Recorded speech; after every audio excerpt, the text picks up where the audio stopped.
آگے اللہ فرماتے ہیں، اب پھر وہی جو اصل موضوع ہے توحید اور شرک کا، اس کی طرف مضمون آتا ہے۔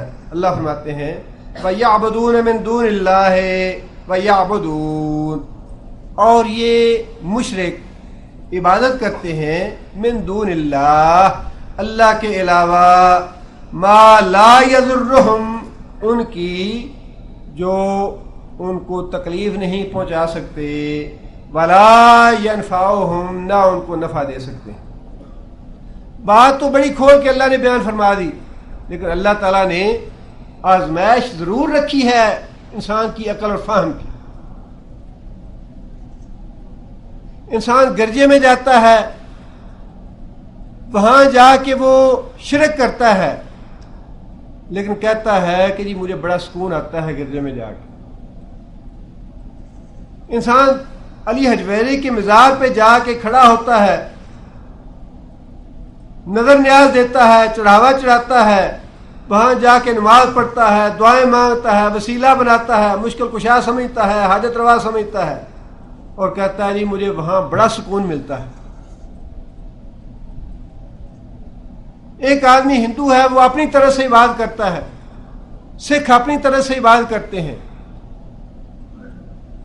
انہیں سکون بھی ملتا ہے اور ان کی زندگی کی ساری حاجتیں اور مشکلیں دور بھی ہو رہی ہیں۔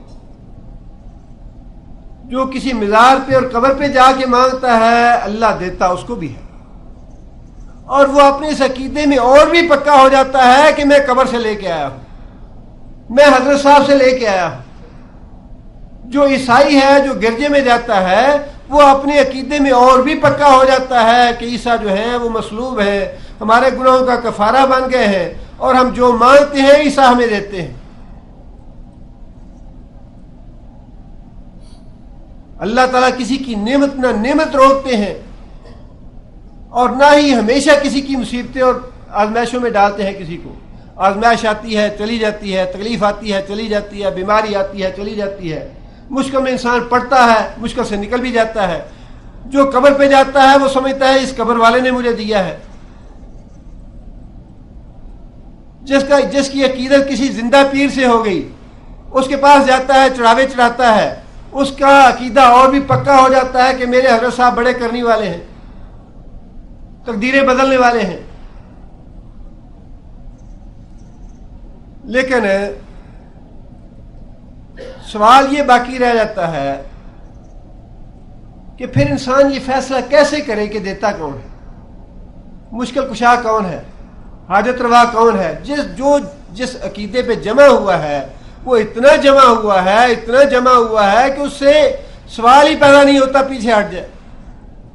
پشاور سے چل کے لوگ اسلام آباد آتے ہیں، بری کے امام بری کے مزار پہ بکرے ذبح کرنے کے لیے پیدل چل کے آتے ہیں، اور ان کا عقیدہ اتنا پکا ہے کہ یہ ہم نے بکرا وہاں جا کے ذبح نہ کیا تو ہمارا یہ نقصان ہو جائے گا، یہ نقصان ہو جائے گا، یہ حاجت پوری نہیں ہوگی، اگر انہیں منع کرے تو قتل کرنے پہ آ جائیں گے۔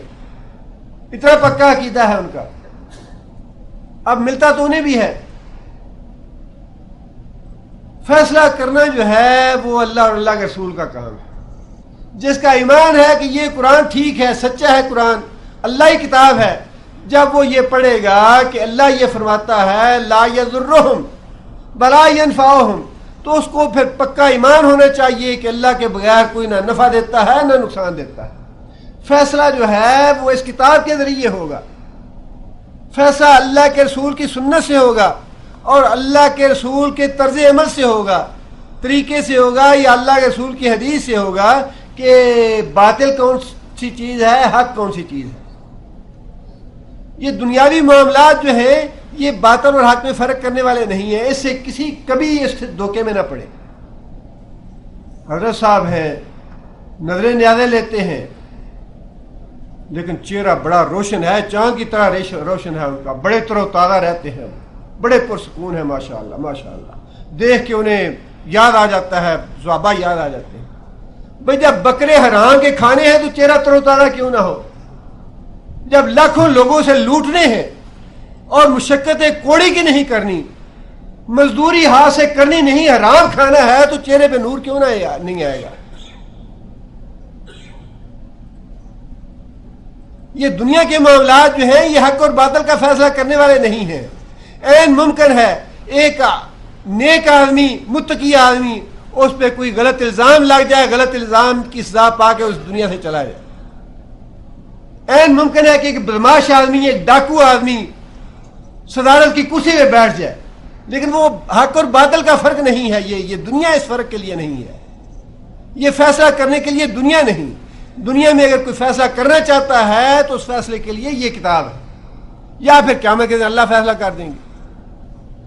چونکہ اللہ نے فرما دیا کہ اللہ کے علاوہ جس کی بھی تم پوجا کرتے ہو, جس کو بھی تم پکارتے ہو, جس کو بھی تم اپنا حاجت روا اور مشکل کشا سمجھتے ہو, خواہ وہ قبر کے اندر ہے یا قبر کے باہر ہے, خواہ وہ پتھر کا بت ہے یا جن ہے, خواہ وہ فرشتہ ہے یا دیوی ہے, جو بھی ہے من دون اللہ, اللہ کے علاوہ جو بھی ہے, اللہ فرماتے ہیں لا یضرہم, ان کے ہاتھوں میں نہ کسی انسان کو دکھ دینا ہے, نہ رنج دینا ہے, نہ نقصان ہے کسی آدمی کا, لا ینفعہم, نہ کسی انسان کا نفع ہے. یہ فیصلہ اس کتاب سے ہوگا, حق اور باطل کی تمیز اس کتاب سے ہوگی, دنیا کے معاملات سے حق اور باطل کی تمیز نہیں ہوگی. بَيَقُولُونَ, اللہ فرماتے ہیں کہ وہ مشرک یہ کہتے ہیں ہَؤُلَاءِ شُفَعَاؤُنَا عِندَ اللَّهِ, جو شیطان نے لالچ دیا ہوا ہے, جو فریب دیا ہوا ہے, جو دھوکہ دیا ہوا ہے, وہ یہ ہے کہ معاف تو اللہ نہیں کرنا ہے, جنت اور دوزخ ہے تو اللہ کے ہاتھ میں, جنت اور دوزخ میں بھیجنا تو اللہ نہیں ہے. لیکن یہ بزرگ جو ہیں یہ اللہ کے بڑے محبوب ہیں, اللہ کے پیارے ہیں. شفعاؤنا عند اللہ, یہ اللہ کے حضور ہماری سفارش کریں گے, اللہ ہمیں معاف کر دے گا. ہم انہیں خوش رکھیں, ان کے نام کی نظر نیاز دیتے رہیں, ان کے نام کے چڑھاوے چڑھاتے رہیں, یہ ہم سے خوش رہیں گے تو اللہ سے یہ ہمیں بخشوا لیں گے, اللہ کے حضور ہماری سفارش کریں گے, اللہ ہمیں جنت میں بھیج دے گا. یہ ہے وہ دھوکہ جس کی قرآن مجید تردید فرما رہا ہے کہ اس دھوکے میں نہ آنا کہ یہ تمہیں بخشوا لیں گے. ان کے ہاتھوں میں کچھ نہیں ہے, نہ دنیا کا نفع نقصان ان کے ہاتھ میں ہے, نہ آخرت کا نفع نقصان ان کے ہاتھ میں ہے.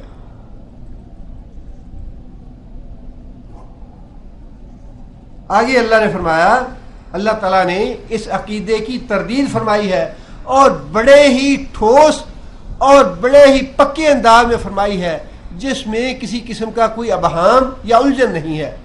اللہ فرماتے ہیں اے محمد صلی اللہ علیہ وسلم ان سے کہو قل اتنبئون اللہ, تنبئون, نبا کسے کہتے ہیں؟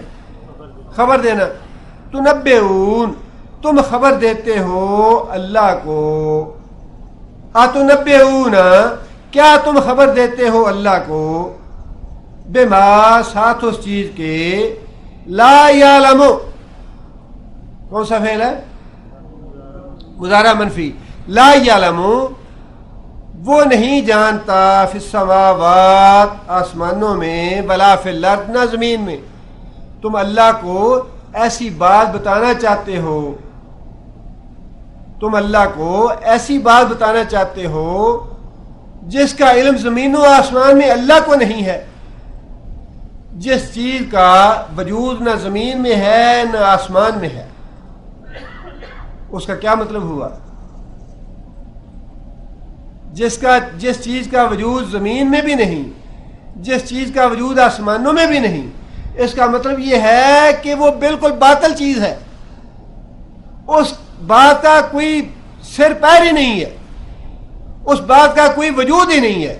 اس لیے کہ زمین اور آسمانوں کے سارے غیب تو اللہ جانتے ہیں, اور اگر ایک ایسی چیز جو نہ زمین میں جس کا وجود ہے نہ آسمانوں میں اس کا وجود ہے, ایسی بات تم اللہ کو بتانا چاہتے ہو, تو اس کا مطلب یہ ہے کہ وہ تمہاری بات بالکل ہی باطل ہے, اس کا سرے سے کوئی وجود ہی نہیں ہے.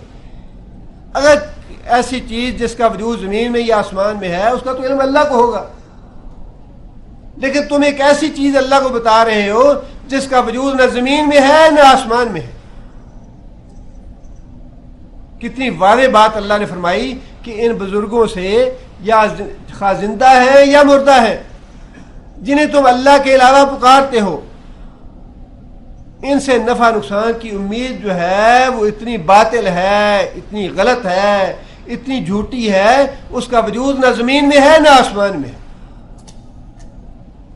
اس سے بڑی بات اور کیا ہوگی؟ اللہ تعالیٰ نے اتنے واضح الفاظ میں یہ بات ارشاد فرما دی کہ جنہیں تم پکارتے ہو اللہ کو چھوڑ کے، خواہ وہ ولی ہے یا فرشتہ ہے، نبی ہے، جن ہے، بت ہے، دیوی ہے، دیوتا ہے، جو بھی ہے، اللہ فرماتے ہیں کہ اس کا کسی کو نفع نقصان دینا، اللہ کے حضور اس کا سفارش کرنا، یہ ایک ایسی بات ہے جس کا وجود نہ زمین میں ہے نہ آسمان میں ہے، بالکل سرے سے باطل ہے یہ بات۔ آگے اللہ فرماتے ہیں سبحانہ سبحانہ، اللہ تعالی پاک ہے ان باتوں سے جو باتیں تم کرتے ہو، وتعالی، اور اللہ تعالیٰ کی ذات بہت ہی بلند ہے، اما یشرکون، جو شرک یہ لوگ کرتے ہیں، جو باتیں تم بناتے ہو، جو افسانے تم نے گھڑ رکھے ہیں کہ یہ اللہ سے سفارش کرائیں گے، اللہ کے محبوب ہیں، اللہ کے پیارے ہیں، ان کی بیعت کر لیں گے، ان کے ہاتھ میں اپنا ہاتھ دے دیں گے تو یہ ہمیں جنت میں لے جائیں گے۔ اللہ فرماتے ہیں کہ اللہ تعالیٰ پاک ہے ان باتوں سے، اللہ کو ضرورت نہیں کسی کو اپنا شریک بنائے، نہ ہی اللہ نے کسی کو اپنا شریک بنایا ہے۔ سبحانہ، اللہ ہر طرح کے شرک سے پاک ہے، اور جو باتیں تم کرتے ہو ان سے اللہ کی ذات بلند تر ہے۔